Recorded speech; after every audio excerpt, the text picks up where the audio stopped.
ഇതിൻ്റെ പിമ്പിൽ അനേക ആളുകൾ കൊല്ലപ്പെടുവാനിടയായി, അനേകരുടെ പ്രാണൻ ത്യാഗം ചെയ്യുവാനിടയായി, അനേക രക്തം ഊറ്റുവാനിടയായി തീർന്നു. നമ്മളിതിൻ്റെ ചരിത്രം നമ്മളിപ്പോൾ സ്വാതന്ത്ര്യദിനം പറയുന്നതേ ഉള്ളൂ. എന്നാൽ ഇതിൻ്റെ ചരിത്രത്തെക്കുറിച്ച് പലർക്കും നമ്മൾ സോഷ്യൽ സ്റ്റഡീസിലൊക്കെ പഠിച്ചിട്ടുണ്ടെങ്കിലും ചരിത്രത്തെക്കുറിച്ച് അധികം ആളുകൾക്ക് അറിയത്തില്ല.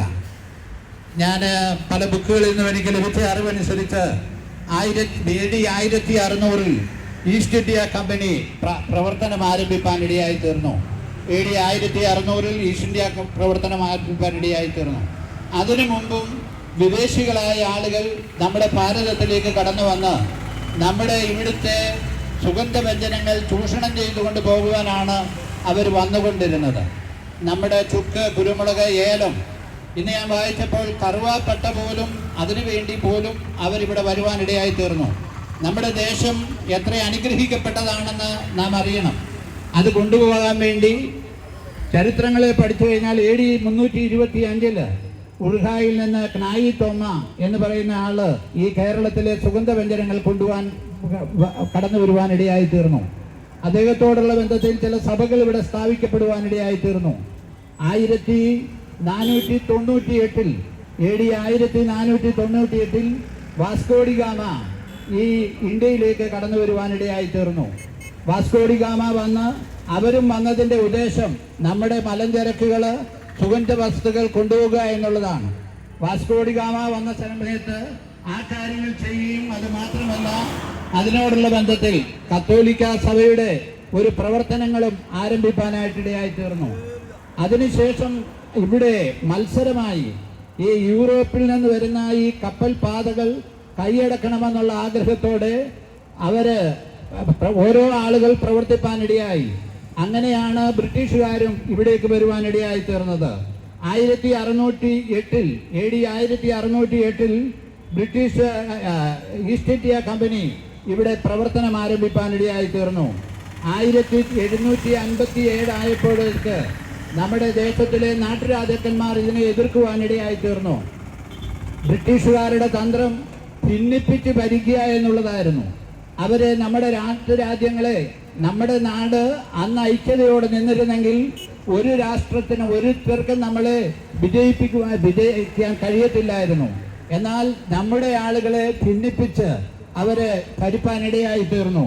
അങ്ങനെ 1757 ബംഗാളിൽ വെച്ച് പ്ലാസി യുദ്ധത്തിൽ അവർ ജയിപ്പാനിടയായി തീർന്നു.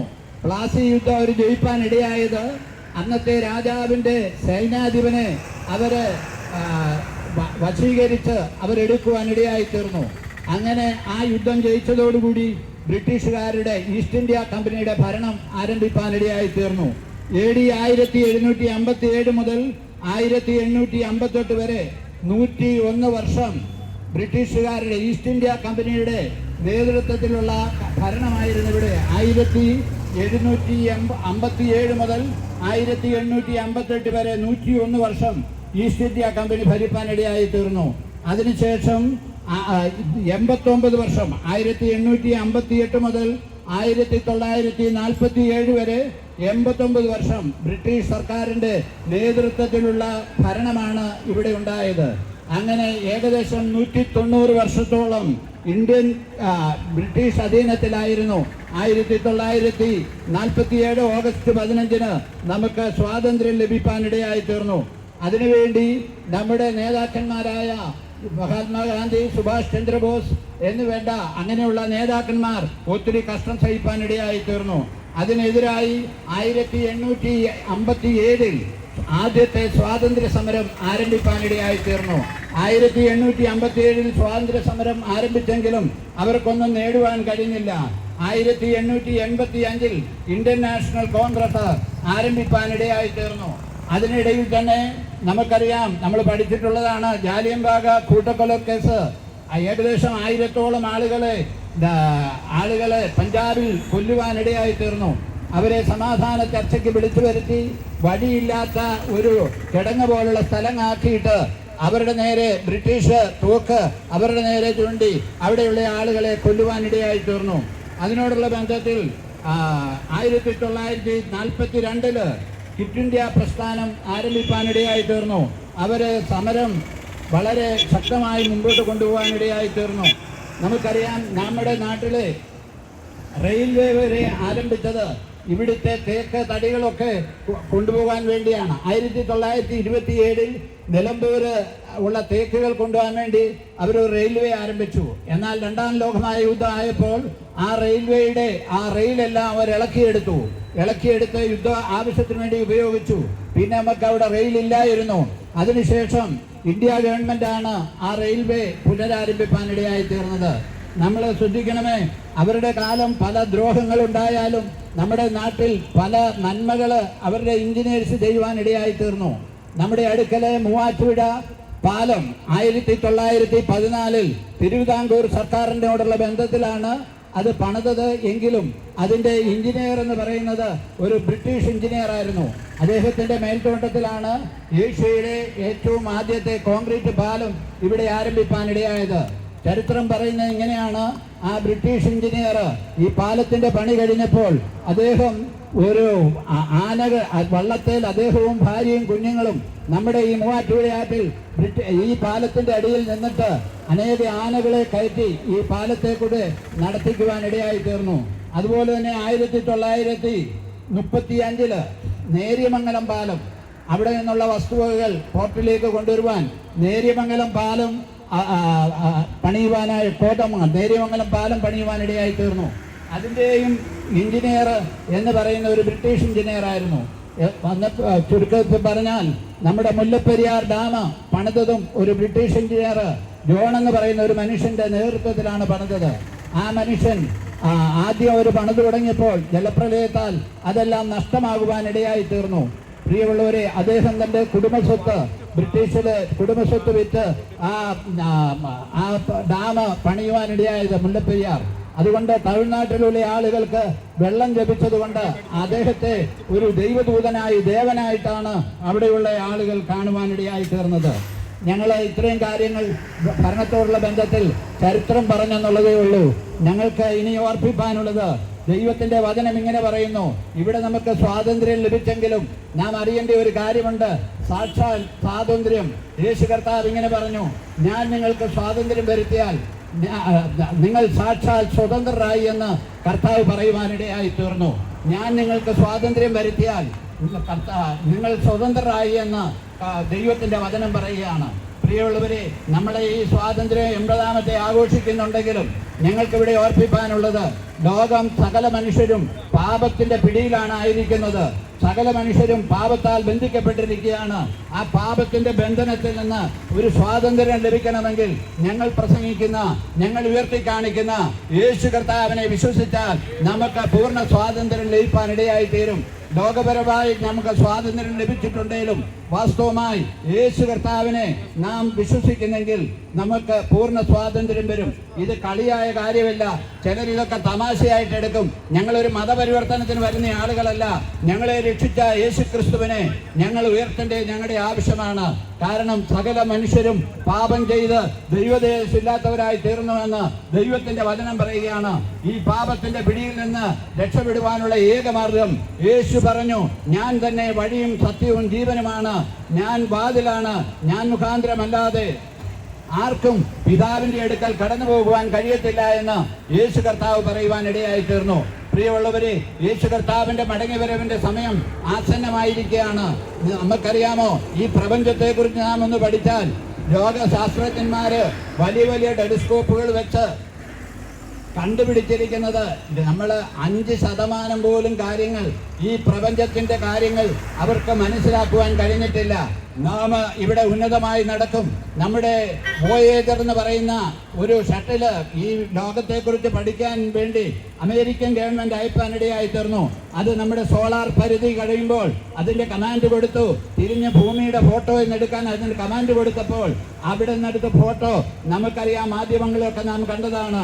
ഒരു പൊട്ടുപോലെ, ഒരു ചെറിയ ക്രിക്കറ്റ് ബോളിന്റെ അത്രയും പോലും വലിപ്പമില്ലാത്ത ഭൂമിയെയാണത് കണ്ടത്. ആ ഭൂമിയിലാണ് നമ്മളിവിടെ വസിക്കുന്നത്. നാം അറിയേണ്ട ഒരു കാര്യമുണ്ട്. ലോകത്തിൽ ഒരു മനുഷ്യനിൽ നിന്നാണ് സകല ജാതി ഉളവായത്. ആദാം എന്ന ഏക മനുഷ്യരിൽ നിന്ന് സകല മനുഷ്യരും ഉളവായി. ഇവിടെ ജാതിയും മതവും പറഞ്ഞ ആളുകൾ വൈരാഗ്യത്തോടെ ആയിരിക്കുകയാണ്. എന്നാൽ പ്രിയമുള്ളവരെ, നാം മനസ്സിലാക്കേണ്ട കാര്യമുണ്ട്. നാം എല്ലാം ഏക സഹോദരങ്ങളാണ്. കാലാകാലങ്ങളിൽ പലയിടങ്ങളിലായി പല രീതിയിൽ നാം വിശ്വസിച്ചു പോകുന്നുവെങ്കിലും നാം ഏക സഹോദരങ്ങളാണെന്നുള്ള ഒരു കാര്യം അറിയണം. അതുകൊണ്ട് ഏക മനുഷ്യനാൽ പാപവും പാപത്താൽ മരണവും ലോകത്തിൽ കടന്നു. ഈ മരണത്തിൽ നിന്നുള്ള വിടുതൽ യേശു കർത്താവ് പറഞ്ഞു, ഞാൻ തന്നെ ജീവനും പുനരുത്ഥാനവും ജീവനുമാകുന്നു എന്ന് യേശു കർത്താവ് പറയുവാൻ ഇടയായി തീർന്നു. പ്രിയമുള്ളവരെ, ഇനി എത്രയും താമസമില്ല യേശു കർത്താവ് രാജാതി രാജാവും കർത്താതി കർത്താവുമായി മടങ്ങി വരും. ആ ഒരു കാര്യം ഈ ദിവസം ഞങ്ങൾ ഇവിടെ മൂവാറ്റുപുഴ പട്ടണത്തിൽ ഞങ്ങളെ രക്ഷിച്ച യേശുവിനെ ഞങ്ങൾ ഉയർത്തുകയാണ്. യേശു വരുമെന്നുള്ളൊരു സത്യമാണ്. ഇവിടെ ഈ മൊബൈലിൽ വീഡിയോ എടുക്കുന്നത് പോലെ ഇതെല്ലാം സ്വർഗം റെക്കോർഡ് ചെയ്തുകൊണ്ടിരിക്കുകയാണ്. നിങ്ങൾ വിശ്വസിച്ചാലും ഇല്ലെങ്കിലും ഒരു ദിവസം യേശു കർത്താവിന്റെ ന്യായാസനത്തിന് മുമ്പാകെ സകല മുട്ടും മടങ്ങേണ്ടി വരും. എല്ലാ മുട്ടും യേശുവിന്റെ മുമ്പിൽ മടങ്ങേണ്ടി വരും. എല്ലാ നാവും യേശു കർത്താവെന്ന് ഏറ്റു പറയേണ്ടി വരും. ഈ ഒരു സത്യം ഞങ്ങൾക്ക് ബോധ്യമായപ്പോൾ പാവപ്പെട്ടവരായ ഞങ്ങൾ യേശുവിനെ പിൻപറ്റുവാൻ ഇടയായി തീർന്നു. അതുകൊണ്ട് ഞങ്ങളുടെ വീട്ടിൽ സമാധാനമുണ്ട്, ഞങ്ങളുടെ വീടുകളിൽ സ്വസ്ഥതയുണ്ട്, ഞങ്ങളുടെ വീടിൽ ദൈവിക സമാധാനം ഞങ്ങൾ അനുഭവിച്ചുകൊണ്ടിരിക്കുന്നവരാണ്. അതുകൊണ്ട് ഇന്ന് പകലിൽ ഞങ്ങൾ ഓർപ്പിക്കാനുള്ളത്, നിങ്ങളുടെ ജീവിതത്തിൽ സമാധാനം വരണമെങ്കിൽ യേശുവിനെ അംഗീകരിക്കുക. യേശുവിനെ അംഗീകരിക്കുമ്പോൾ മദ്യപാനത്തിൽ നിന്നും മയക്കുമരുന്നിൽ നിന്നും നിങ്ങൾക്ക് വിടുവിക്കപ്പെടുവാൻ ഇടയായിത്തീരും. ഇന്ന് നിങ്ങൾക്കറിയാമോ, നമ്മുടെ കൊച്ചു ക്ലാസ്സുകളിൽ പോലും മദ്യത്തിന്റെയും മയക്കുമരുന്നിന്റെയും പിടിയിലാണ് ആളുകൾ. നിങ്ങൾക്കറിയാമോ, കഷ്ടമെന്ന് പറയട്ടെ, ഇതിന്റെ ബിസിനസ് നടത്തുന്ന ടീച്ചർമാർ പോലും ഉണ്ട്. കഴിഞ്ഞ ദിവസം ചില ടീച്ചർമാരെ അറസ്റ്റ് ചെയ്തു. MDMA മയക്കുമരുന്ന് ഒക്കെ അവരാണ് കച്ചവടം ചെയ്യുന്നത്. ഇന്ന് നമ്മുടെ ചെറുപ്പക്കാരുടെ സമ്പത്ത് വർദ്ധിക്കാറുണ്ട്. അനേക ചെറുപ്പക്കാര് അവരുടെ സമ്പത്ത് വർദ്ധിപ്പിക്കുന്നുണ്ട്. മദ്യവും മയക്കുമരുന്നും വലിയൊരു ബിസിനസ്സായി മാറിയിരിക്കുകയാണ്. പ്രിയമുള്ളവരെ, അതിൽ നിന്നൊരു വിടുതൽ പ്രാപിക്കണമെങ്കിൽ ഒരുവൻ മാനസാന്തരപ്പെട്ടെങ്കിൽ മാത്രമേ കഴിയത്തുള്ളൂ. പ്രിയമുള്ളവരെ, ശ്രദ്ധിക്കണമേ.